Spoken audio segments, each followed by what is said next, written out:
Hey guys, we're coming back. We're starting to buckle down and get down to this November races and see who's who here in Knox County at least.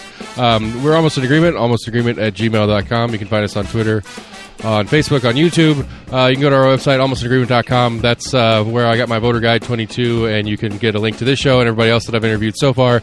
And I'll add links as I add more shows in this series of races and stuff like that. So we got through the August race. That was the big crazy one. There was too many things on that ballot. We get to slow down and have, I don't know, I think we'll have like 7 items. Most people in Knox County will have like 7 items on this ballot coming up, including the actual ballot initiative stuff. So we'll talk about that at some point too. Anyway, go to your favorite podcast provider, give us a like, share, friend, and follow, tell everybody about it. We're going to keep working through candidates and do what we do. We're going to let this intro run out, and Amanda and I are going to chat.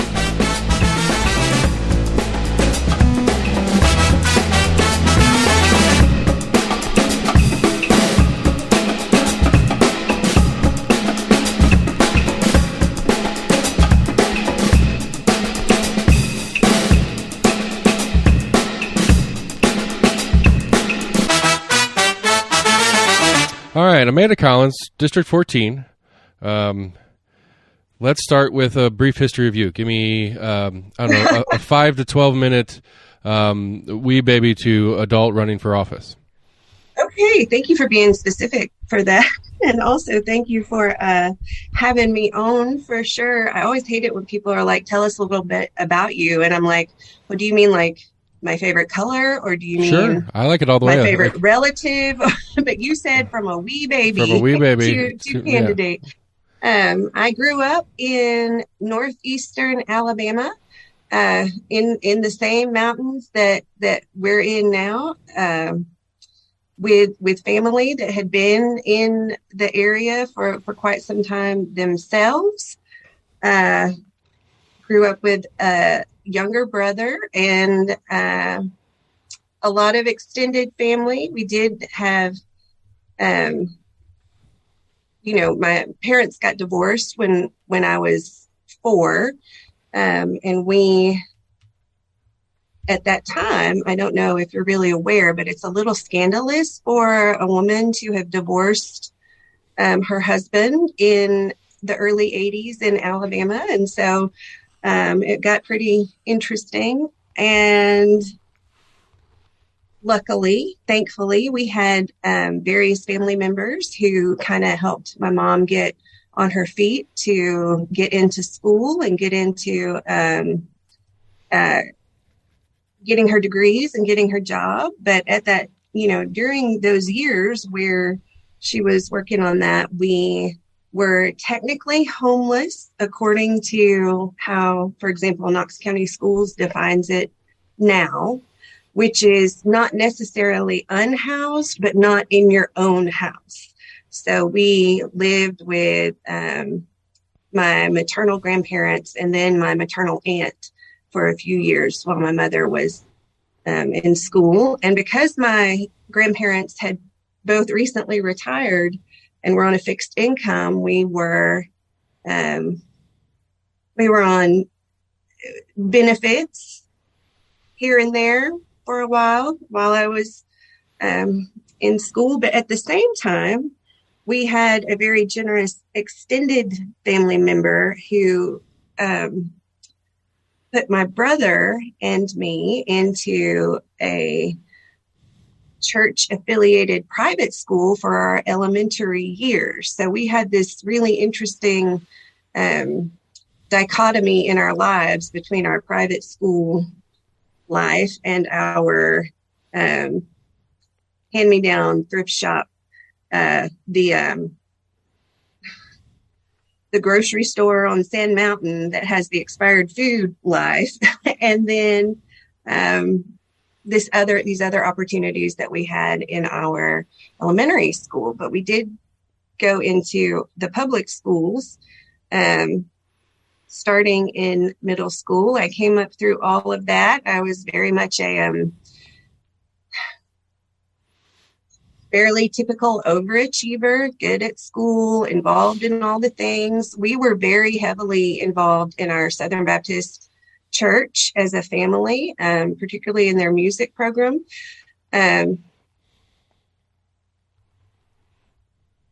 those types of things. I graduated. I was a National Merit finalist, and I could have gone to Vanderbilt with that and been a National Merit Scholar, but instead I chose to go to Berry College. It's in Rome, Georgia. Are you familiar with it? I'm not.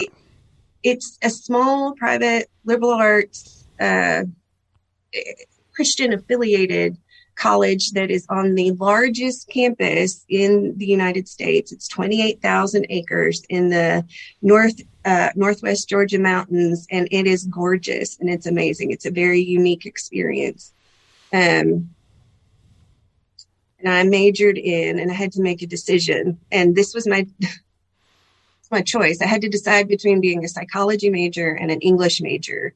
And Seth, I don't know what your background is, but neither one of those majors really translate directly into anything that can, for example, pay bills when you graduate without doing something else. And so I ended up majoring in psychology, minoring in English, and I had another minor in family and community services. I went back home for a year and served my home church as the temporary interim daycare director, and then started my graduate school career with Georgia State in Atlanta after that first year back. Was in the Atlanta area until 2008, when my husband and our oldest child moved up here for my doctoral internship. It was supposed to be a year long. It ended up being where we are. I could in no way fathom moving back to Atlanta and trying to raise a family there after I'd been up here. The way things are going, we'll be Atlanta before too long. I mean, the growth rate going on here. What do you mean when you say that? The growth rate we're looking in here and our inability to have functional traffic through most of town, it'll start feeling like Atlanta sooner than later. And the idea, I don't know if you're familiar with Atlanta, but MARTA, the Metro Atlanta Rapid Transit Association, it's like this. Right. Like if you want to take MARTA, it's a cross. You can't really see what I'm doing. It's a T base, a plus sign.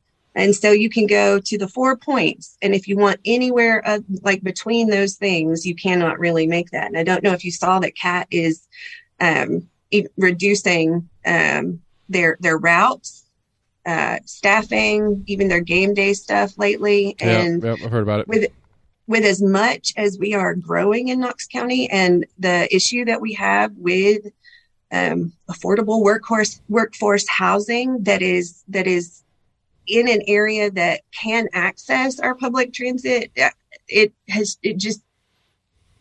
just amused me in the worst kind of way that we were pulling back on our transit, which we have to do. I mean, evidently there are shortages on staff, shortages on funding, shortages on creative solutions. But in that way, I can definitely see us being Atlanta with an almost functional,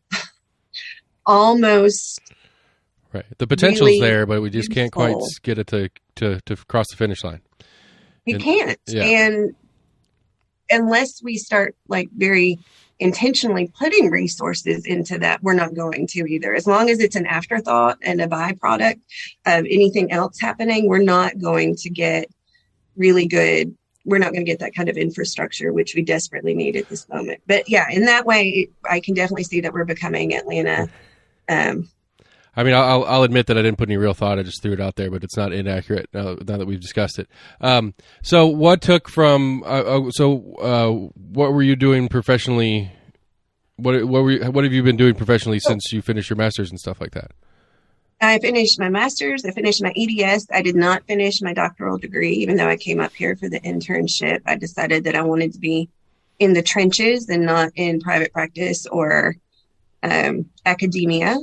No offense to academics. It's school psychology. I have been a school psychologist for 20 years, more than 20 years in public schools. I worked in Atlanta public schools. I worked in Blount County schools, Knox County schools. I supervised people all throughout the Atlanta metro area. I have worked in rural. I'm awful with that word, rural schools. That works. Did you ever see 30 Rock where they kept talking about the rural juror? Rural schools, and urban schools, right.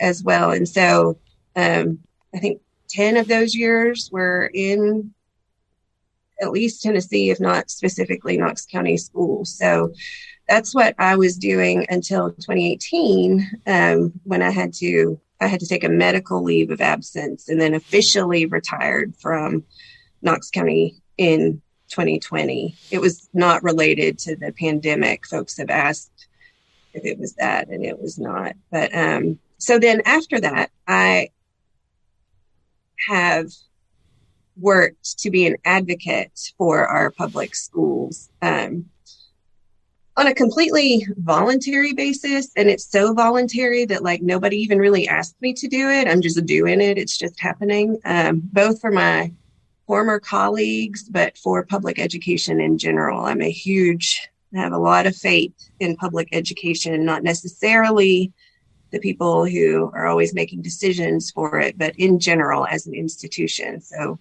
I've been working to do that since I retired. I also have 3 kids, have 5 cats. We got a lot going on here too.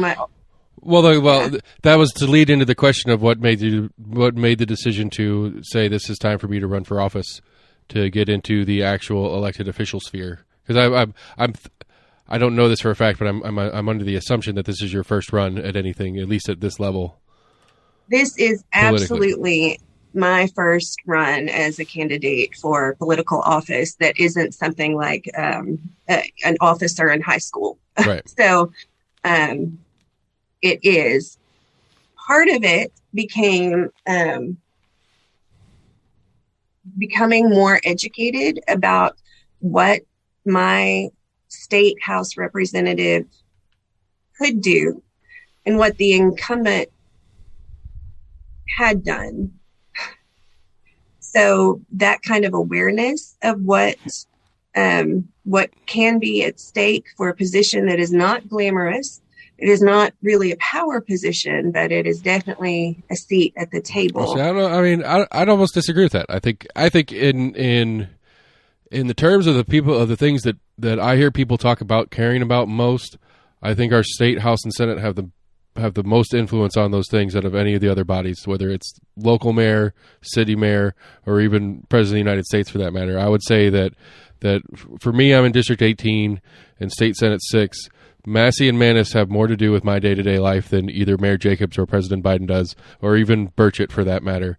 And especially if we're going to get into school topics, I think realistically, the state reps are the number one in what's going on in our schools. I think the bodies are collaboratively as a group.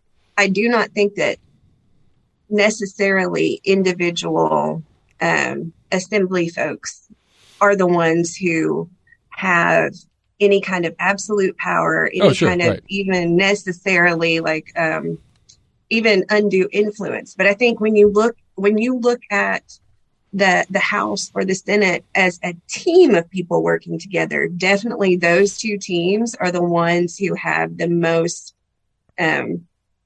honestly, the most authority in the state in most situations. Right. And so I agree with you in that way. That one of the jokes that I've come up with over time is that it's not Knox County Schools, it's Tennessee State Schools, Knox County Division. Because it's really the state of Tennessee runs the schools. We just have a Knox County sub body, the school board. Because I think it's crazy. Like I don't think most parents of kids in Knox County schools understand how little school board has to do with what goes on, educationally, at least curriculum wise. Well, I don't know so much if they don't understand as if they just are maybe blissfully ignorant. And what I will say, that was me for 20 years. It was me until the pandemic, for sure, in terms of understanding how the entirety of the school board, all of them together, affect, like, it doesn't matter who I vote for personally to represent me. It's the fact that once they come together, they are a body, and they absolutely were affecting my daily decisions during the pandemic related to, do my kids need to be in person? Do they need to be, what precautions do we need to be taking? Things like that. And I think that a lot of us were very complacent until we started to see that there were day-to-day minutia type decisions that were being made that actually had a lot of an impact on our days then. And I think that really, there was a lot of momentum. There still is at this time for really trying to tap into that, and then making the choices that we can, where we are not hamstringed by the state, where the state has not interfered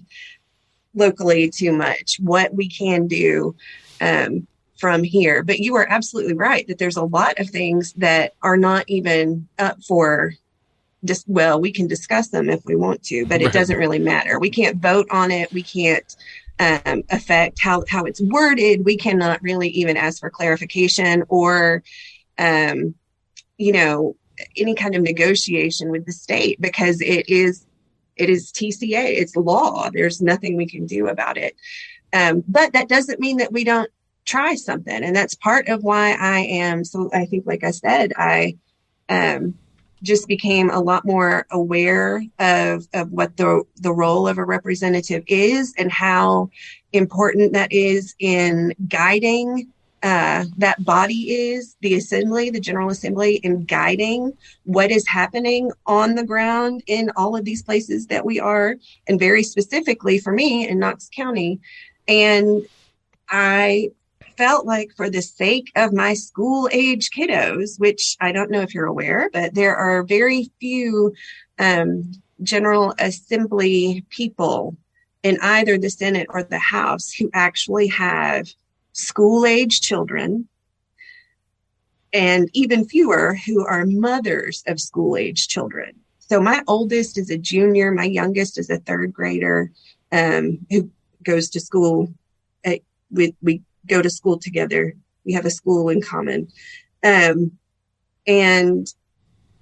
there aren't very many people at the table besides that who even have a background in public education who are making these decisions, and they have no real clue what they mean in the daily lives of families who are in public school. Right. Okay. So that obviously, yeah. right. That obviously leans into that is an agenda item for you when you get to the state, is some of the stuff going on in school. So if you were to, I haven't been to your website. It's one of my shticks. I don't do research on purpose. Do you have like a what's your top 2, 3, 5 item agenda list of things when you're going knocking on doors and wanting to tell people what's the most important to you and why you want this seat? What are the top couple things?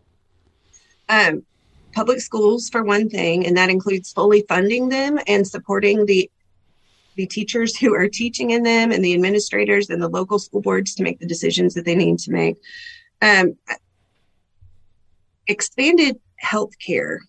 And for me, with my background in psychology, I very strongly include mental and behavioral health in basic health care. But at this time in Tennessee, I also have to very specifically include reproductive health care. I'll tell you my 3, and then these are just the top 3 that are kind of the biggest thing that I talk about. And then the third one is related to our gun laws, which is a huge piece for me. So in terms of the first thing, our public schools, Tennessee has historically, over many years, underfunded what they committed to our local districts, all of them, that they would do. So local districts have been left in the position of trying to find money to make up for that loss or working around the loss in whatever way they can.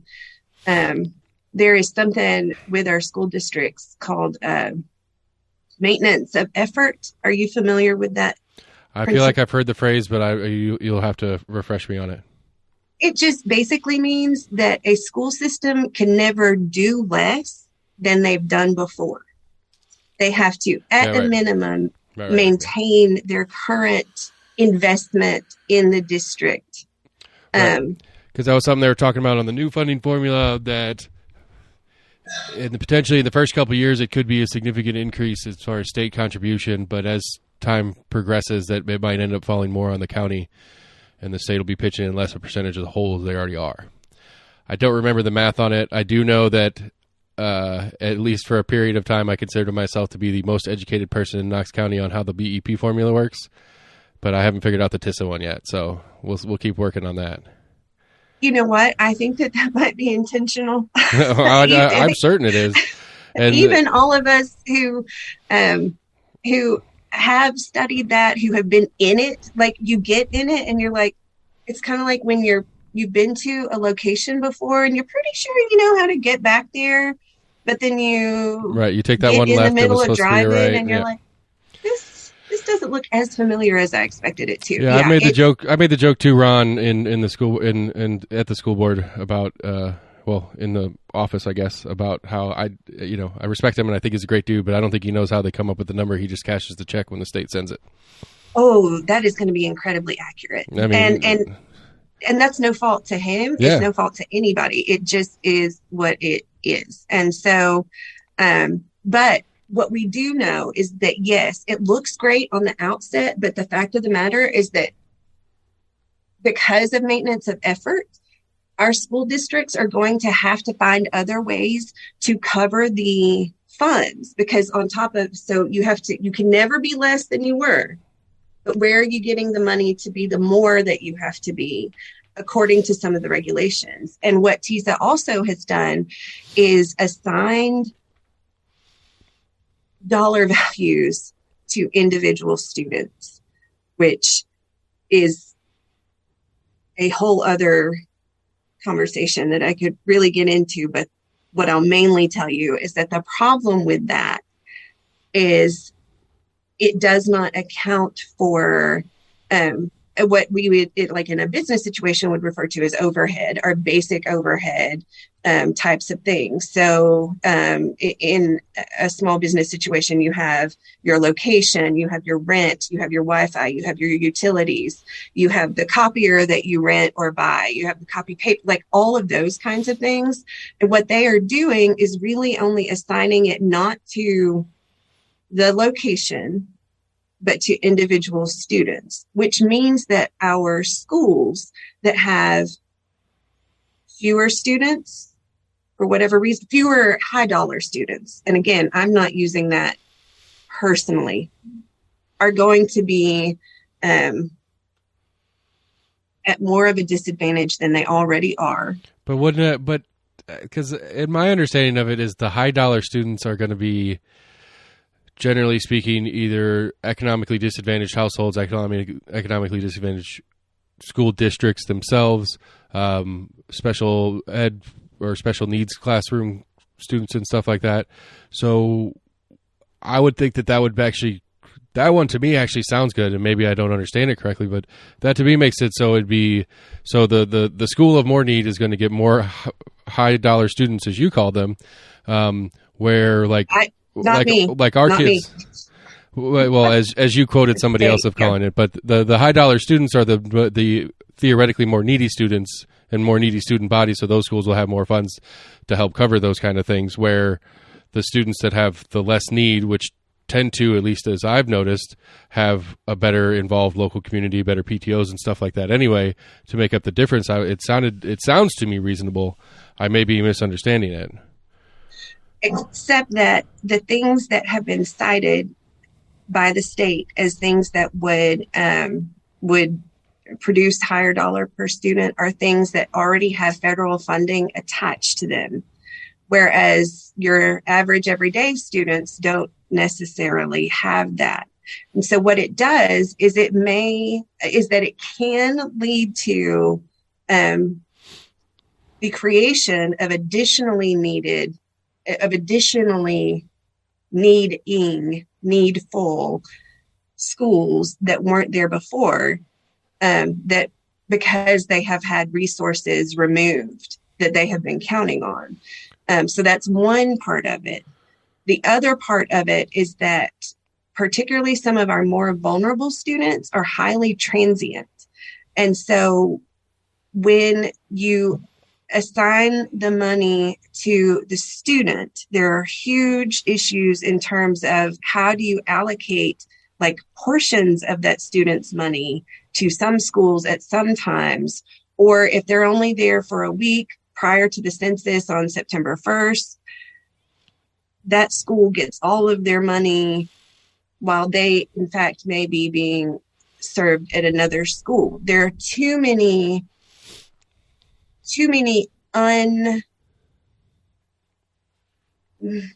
unexplored issues with doing it this way, but it has been handed to districts to say, this is how you have to accommodate this.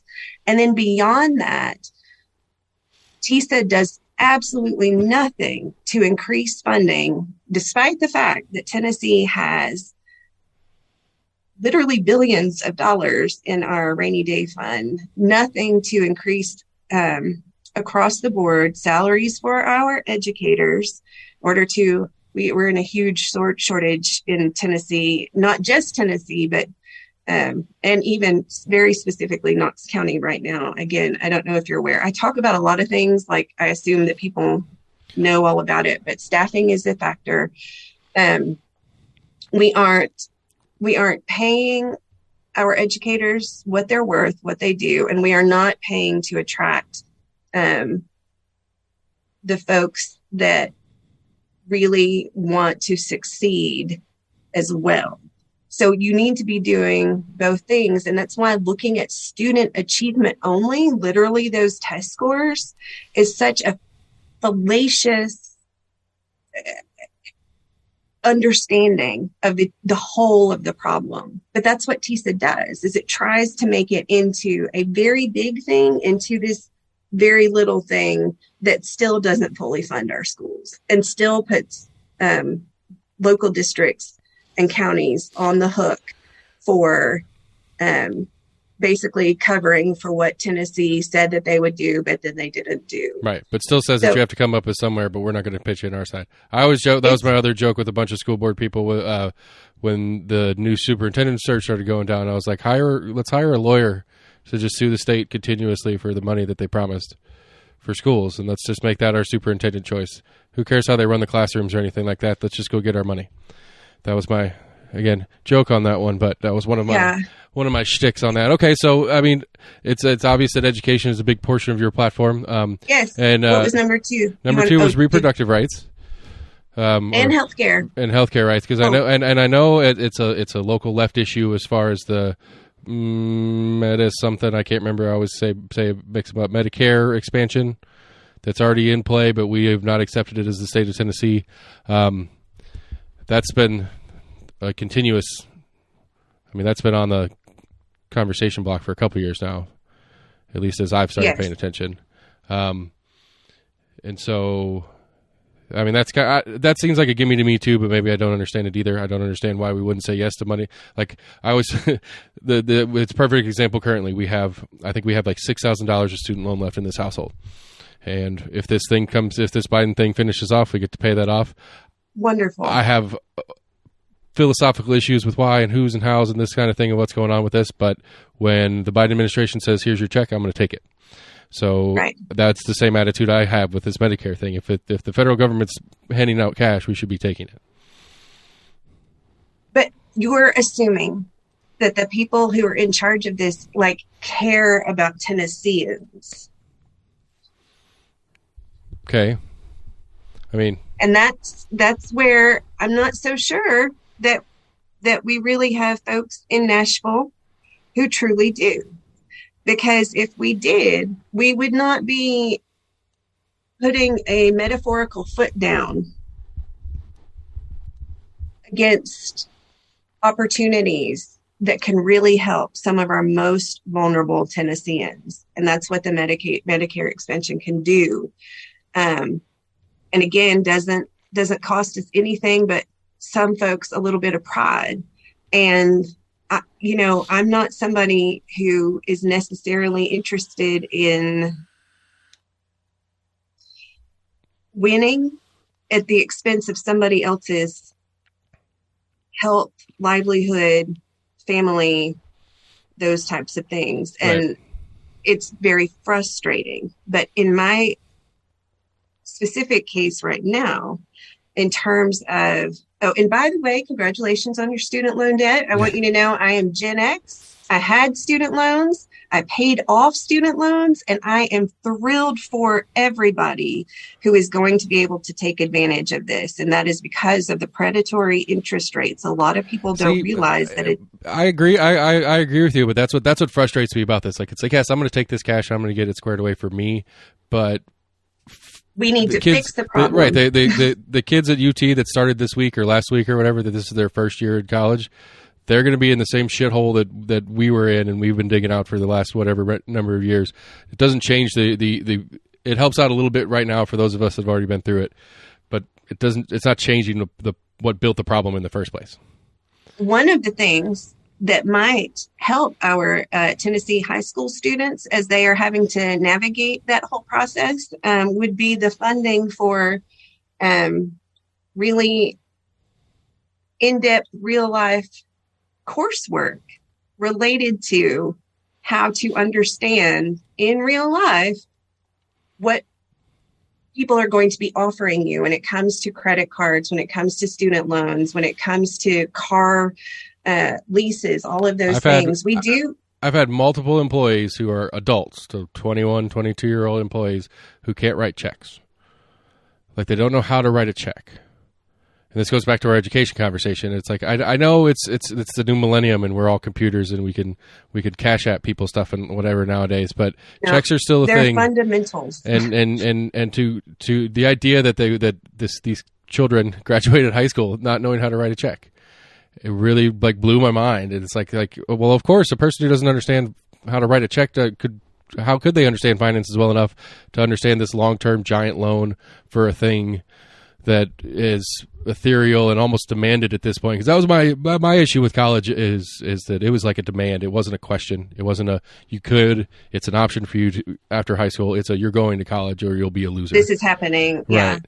And then to put the predatory loan on top of, well, if I can't, but I don't want to be a loser, I'm going to take it anyway.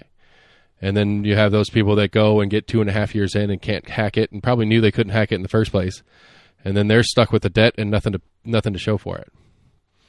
I really had started encouraging as many families as I could to, before I was out of high schools, to take advantage of our 2 years. It's not completely free, but it is 2 years in our community college level that the state of Tennessee does give to Tennessee graduates. It does affect your Hope Scholarship if you have that, but that at least starts you out with 2 years of your solid prereqs for your good major courses without having to go necessarily into tremendous debt. And that is one thing that I think Tennessee is doing really well. And I think that one of the things that we're also hopefully doing is that we are providing more opportunities than just necessarily a liberal arts college education after you graduate from high school. There are a lot of ways to be a productive member of society, and they don't always come with a BA degree. So those are things that I think are looking good and hopefully will help some folks from being in the kind of situation that you're describing. I don't know if you graduated from a Tennessee high school, so it might not be specific to you, but I did, but it was before. I graduated the year before the lottery scholarship started kicking in, and so I was ineligible. Now my wife, on the other hand, and she's the one that I actually are holding debt for. My parents helped with mine, so I didn't have any debt for school myself. But that was nice. She took on some and then didn't end up graduating in the initial portion, And then when she went back to school, she was then eligible for some of the scholarship stuff, even though we graduated at the same time. So like as a junior at UT, I couldn't pull any of the scholarship because I was continuous. But if I'd taken a break and then started again, I could have pulled some of those scholarships that became available because of the lottery program. It's kind of weird. Well, the other thing is that people completely forget that our brains aren't necessarily completely developed in terms of all of these reasoning and processing issues until a lot of us are 25. And so we are asking people to make really big life decisions without giving them the tools to understand that, without giving them the options, and particularly for folks who maybe don't need to jump straight into post-secondary education, we aren't really giving them good opportunities for taking some gap years. And I don't mean that in the European way of where you take your gap year and you go backpack around and you're just lolling on somebody's couch, but just exploring some other things so that when they are ready, they don't have those kinds of gaps too. But I have gotten way off. Yeah, we were talking about healthcare and such. Yeah. So part of what we have been seeing are even before the pandemic are huge increases in adolescent, and that means like high school and college suicides, mental health needs, all of these things kind of wrapping into each other. And I have a lot of theories about why. But what we don't do enough of, and I mean as a community, not just in the schools or in the post-secondary institutions, is really support our current generation that we have of folks that age in the ways that they need from an emotional and behavioral and psychological standpoint. A lot of what we do is pretty outdated because we just don't have like the newer things, but we have our Gen Z is a very different generation than any that has come before it, particularly in terms of access to media, in terms of social media, in terms of how connected the world is globally. And we don't address those things. We don't have good supports for those things. We have things that, number one, we don't have enough providers. Number two, the providers that we have are typically using strategies that they would have used with, in the 90s. Or the early aughts that don't really resonate with our current teenagers. We're putting a lot of energy towards that, but often it's kind of the wrong energy. Right. So a lot of what I firmly believe is that we need to be taking advantage of opportunities and making it a focus to be able to provide relevant, efficient, and meaningful mental and behavioral health supports that are subsidized from the state, and that offer ways that offer more providers, support providers coming in, give them the tools to be able to reach that generation the way that it needs to be reached. And that has a really detailed relationship with the agencies and organizations that are already there, who are providing those types of services in the best way that they can right now, which would be, so like in our area, you have Cherokee, Helen Ross McNabb, as sort of the larger folks. The schools do have some level of screening and what I would say is educational therapy, because the schools are not meant to be, inpatient treatment that folks need. So it's a lot of coping strategies related to keeping you functional in the educational setting. So while you're at school, you could be cool for whatever you need to do, but it's not necessarily looking at the whole of everything. We have tremendous issues with substance abuse that are increasing and are changing that we need to address. And when we say no, thank you to funding that could improve this, then we are saying that this is not important to us, and they are not important to us. They are not important enough to us for us to accept this opportunity. Right. And that's where I feel like if you can look at these facts and you can look at that and say, I'm okay with saying no because I'm mad about who's offering it. That's what I fundamentally don't understand about politicians. And so, yes, I mean, yes, I mean, that's just a constant. I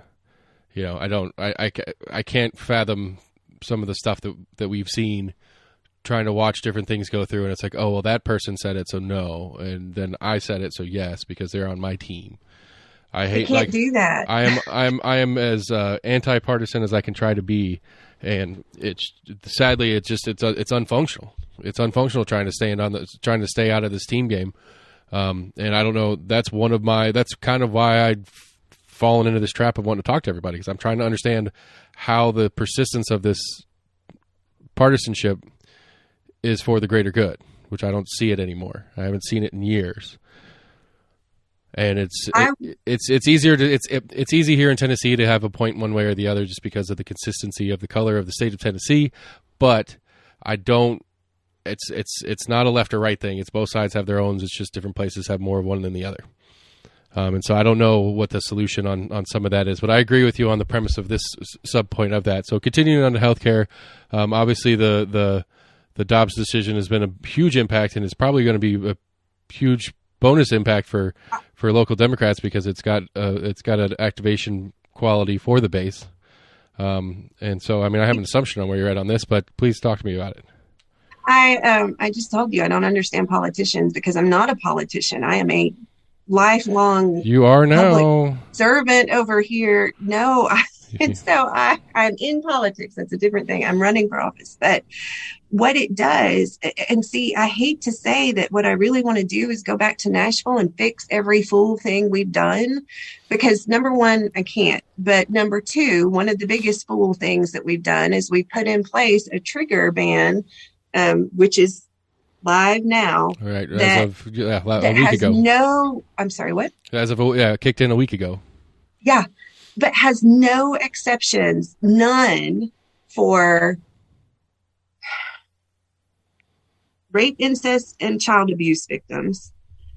No exceptions for not only the life of the mother, but the reproductive future of the mother, which I think a lot of people don't understand that piece in terms of the things that can go wrong with a pregnancy that would require a procedure that is identified as an abortion by people who are politicians. Well, the way this thing kicks in, as I understand it, is that it's essentially a ban with it, but it leaves the door open to an affirmative defense for a healthcare provider to say that they perform said abortion, and then but it still puts the burden of proof on the provider to say, I performed said abortion, and here's why, and it has to hit the threshold of the life and future whatever of the mom. Well, and people, I don't think, are fully understanding what that does to a practitioner in that moment. They have to decide, am I ready to get charged with a crime? Am I ready to jeopardize my career, my livelihood, my colleagues, my institution to perform this procedure and then go have to justify that, not in front of other professionals or practitioners, but to a jury of people who do not know and do not understand emergency health care in reproductive situations or anything. I mean, you may have somebody on the jury who is also an obstetrician or gynecologist, but the chances of that are unlikely. Oh, I'm pretty sure prosecution would boot that juror if they could. You are not wrong. So they have to, so it's in that moment, not just a decision about what is best for this patient in front of me, what is going to save their life, what is going to save their ability to be able to have children in the future, what is the right thing to do? The question becomes, what is the right thing to do for this person? Intersected with, what are the implications for me, for my practice, for my colleagues, for my license, for my career, for my reputation, for my family? It becomes a whole bigger thing. Okay, because they are, in fact, charged with that crime. They then have to defend themselves. Right. But defend themselves to people who are not in that situation, who do not have their training, it's not like a morbidity and mortality review at the hospital with your own colleague, And so let me ask it this way then. So if the opportunity was to get it, everything stays the same except exceptions written in for, as you just said, it was rape, incest, child abuse, and child abuse. And then the health and safety of the mother or whatever. But it's still a full ban otherwise. Would that be enough?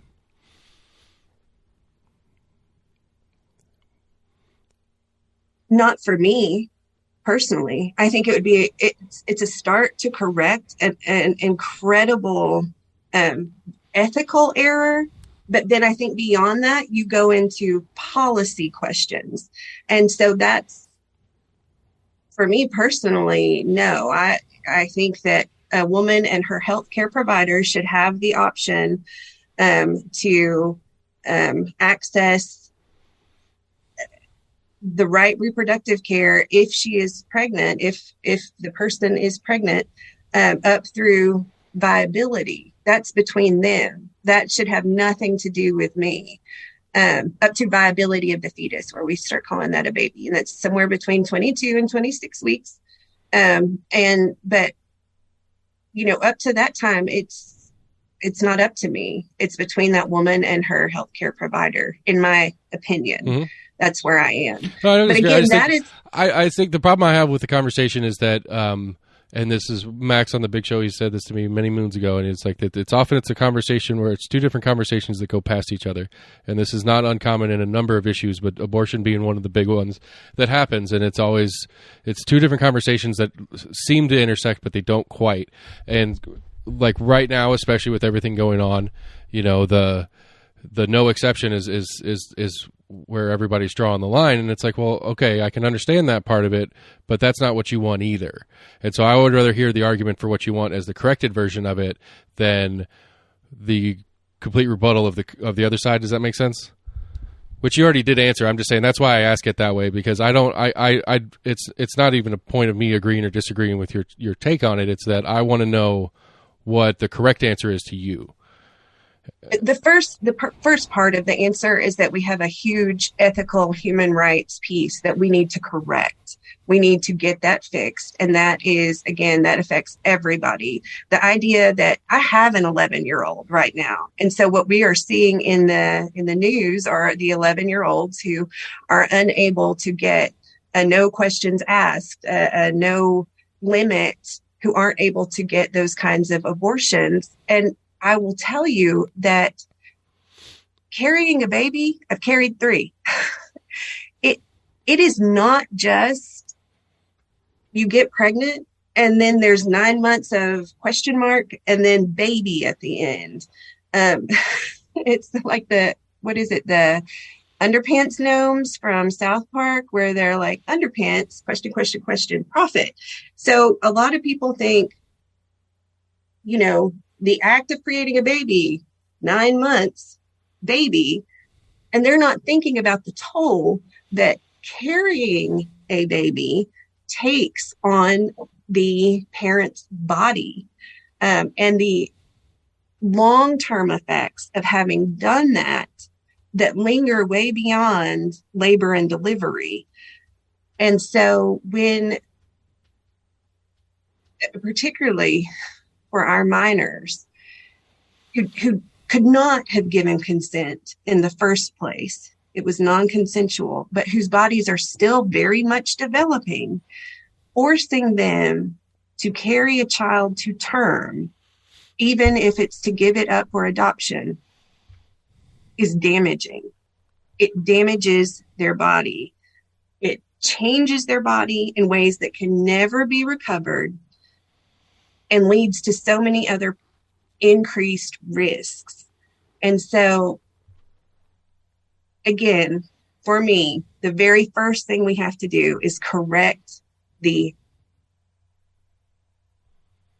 unethical lack of exceptions that we have right now. Right. And I'm not, again, this is not a policy disagreement. And I think to me, to throw a pile on top from in a personal point of mine, I think the idea of a trigger law should be banned in the first place. The idea that a decade ago, some people can come up with an idea, and if some random thing happens and this new law kicks in, a decade of things has changed between when we wrote this thing and when it's available to happen. Like the idea that those is an acceptable form of making laws in a state sounds ridiculous to me in and of itself. Like, I just think it's stupid. All that is political points without any responsibility. Right. That's what that is. Right, because I can vote for the thing. I can vote for the thing and get the brownie points from my team or whatever, but I don't have to deal with the consequences of it actually being enacted. But see, those are politicians, and I don't understand why politicians do that. But for people who have been in public service, who are there to really try to help their neighbors, which is what you're supposed to be doing, that's not even a question. You're not going to participate in shenanigans. You shouldn't be, in my opinion. But then again, I'm not elected yet. Maybe I change my mind when I'm here, but I don't think so. All right, so just because I got to cover a couple more things. You said third was your guns thing, and so give me the brief version of that, because I'll probably want to argue with you a lot, but I'll try to keep it short. I am a huge fan of the Second Amendment. I have grown up with guns. I am a gun owner. My favorite part of the Second Amendment is well regulated. What I'm not okay with is a lack of background checks. I'm not okay with teenagers being allowed to, I'm not okay with most people being able to casually buy military grade firearms. I am not okay with 18-year-olds in Tennessee being able to get an assault weapon legally, which they can do through the gun show loophole at this point in time, and carry it concealed because there's no permitting for it's permitless carry at this point in time. I think that we have made some significant common sense mistakes with our lack of restrictions in Tennessee, and I think we need to fix this. We'll wander off of guns sort of for just a second, because this is a broader issue that I don't understand. I don't understand when are you an adult in America? Ooh, you shouldn't ask a psychologist. I mean, but realistically, like it drives me crazy because it could cover almost everything we've talked about today in different portions here and there. It can cover healthcare stuff, because in the state of Tennessee, what is it? At least you can at 14 you can get a vaccine without your parents' consent or something like that.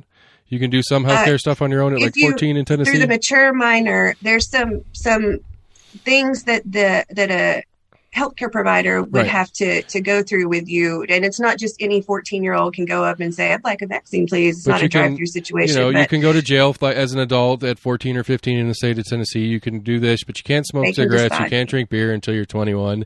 You can buy a gun at 18, but you can't buy a certain types of gun until you're 21, but I think that's other states. You can serve in the military at 18, but you cannot drink till you're 21. So again, the moral of the core of the question is how again, this is maybe what you blame on politicians, is how can we not have a consistent age of what an adult is? Like when are you to be treated like an adult and when not? Because you're not smart enough to not take a massive loan for no reason at 17 or 18. But you are saddled with it anyway. But you are smart enough to do. It's very confusing to me. Well, it's not smart. It's not smart or not smart. That smart is the wrong word to think about. Mature. So, maturity in some way, but it's that cognitive maturity, that processing maturity, that ability to problem solve, the ability to plan, the ability to research and make a an educated decision. And like I said before, there are plenty of us who are very typical, who aren't really ready to do those things completely independently until 25, just based on development, based on typical developmental needs. So I got married when I was 25. So I would hate to say that 25 is the, like, you have to be 25 to be an adult kind of thing. We let folks drive at 16 independently, but we don't let them vote. You know, it's a huge question. And in a lot of ways, it needs to be examined in the light of the effects of letting someone who is not ready for whatever that responsibility is that we are talking about at the moment. What are the effects if the vast majority of people at this age are not ready for that responsibility? How does that affect the community? What does that do to us if we have a bunch of folks out doing this? If we suddenly raised or lowered the age to drive to 12, what would be the benefits and what would be the harms to the community of having a bunch of 12-year-olds independently operating vehicles?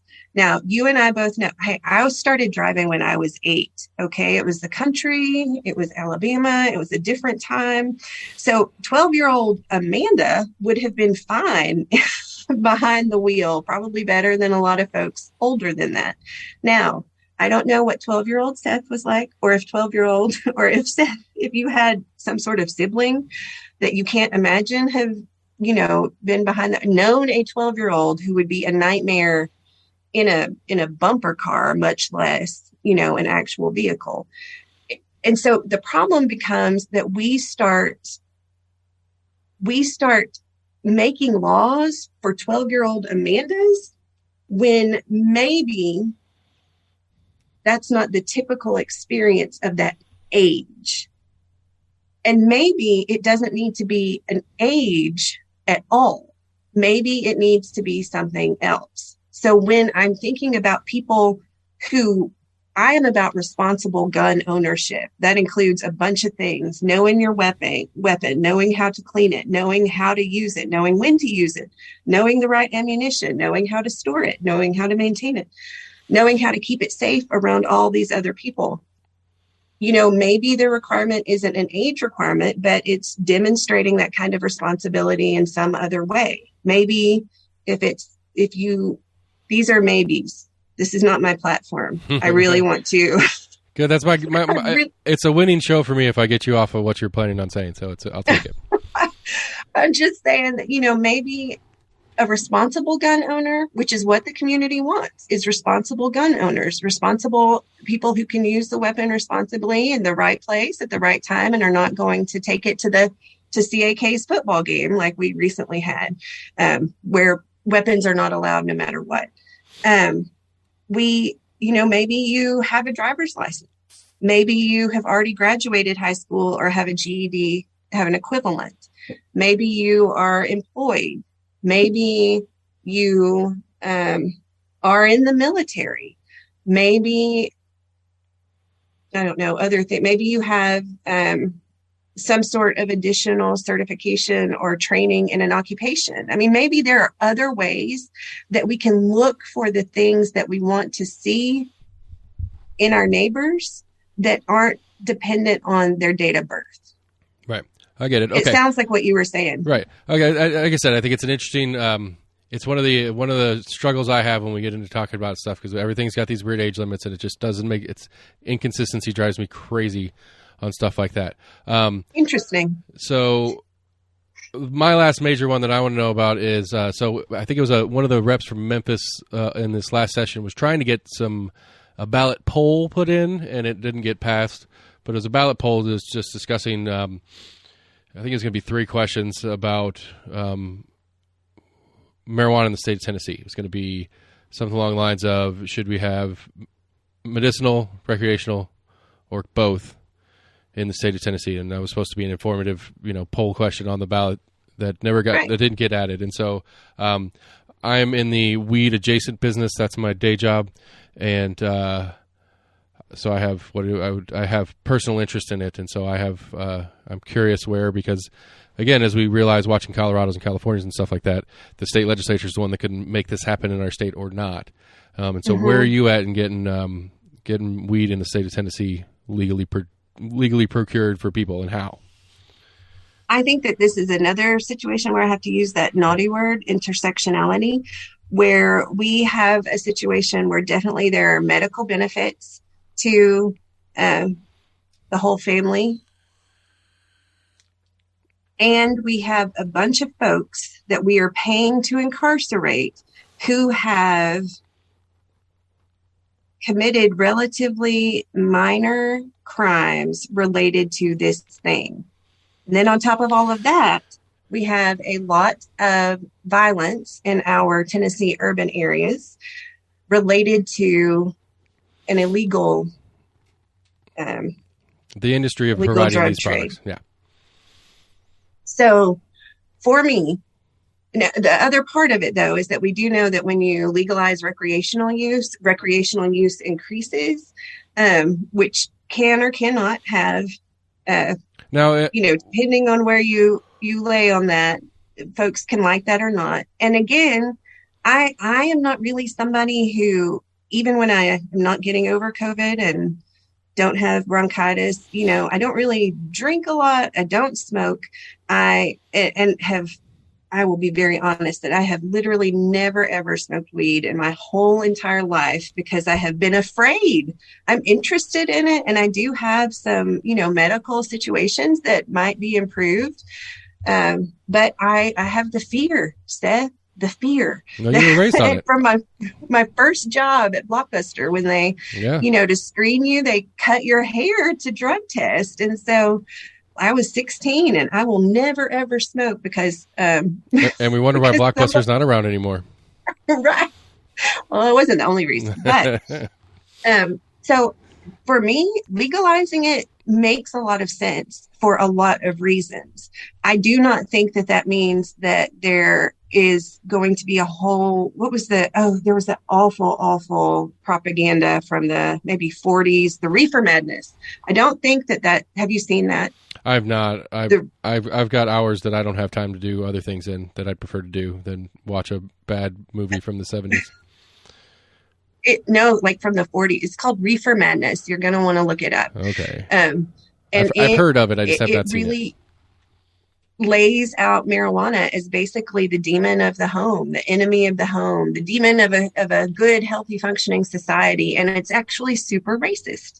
So I think that there's a lot of reasons that legalizing it makes sense, and I would support that, even though it doesn't really affect me personally at this point in my life.